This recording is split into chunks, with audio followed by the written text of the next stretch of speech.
you and Nick Cayley, y'all have experience with guys with similar skill sets that play the same position, having success at the same time, Amendola and Edelman, and then Puka and Cup.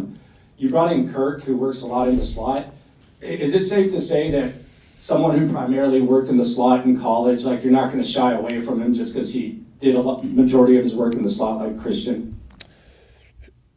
Yeah, good question, Landry. I would say, honestly, when you look at kind of formationing and some of the things that you're able to do from an alignment standpoint, I mean, guys essentially line up all over the place. So even if they're quote-unquote inside the formation players, I mean, everybody's an inside the formation player. When you reduce a split, when you have tight receivers tight to formation, all right, line up players outside the formation. I would say going back to Kirk, at A&M, like he played inside the formation. But I would say when you look at his career, I mean, he's pretty much played all over the formation. I mean, let's go back to Arizona. I mean, this guy played all over the place. So you need players that maybe have some degree of flexibility. So if a guy can play inside the formation, outside the formation, all right, not everybody can do that, but some can. You can do some things formationally to kind of help the players. There's some players that are better served on the perimeter.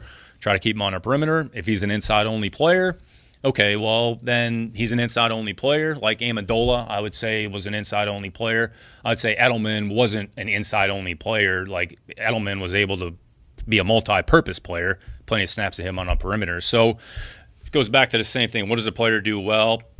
How do you deploy him? What can you do formationally to help him? What can you do to give him free access? What can you do to help him against the matchup one-on-one, whatever it is?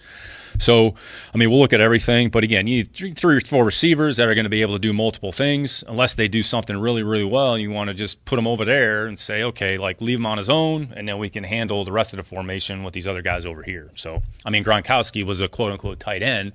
But, I mean, there's plenty of times that he was singled on the perimeter formation. I mean, Rob's going to the Hall of Fame, so we're talking about one of the best tight ends ever. But, so a lot of it is you can kind of manipulate the defense however you need to based on the personnel that you have.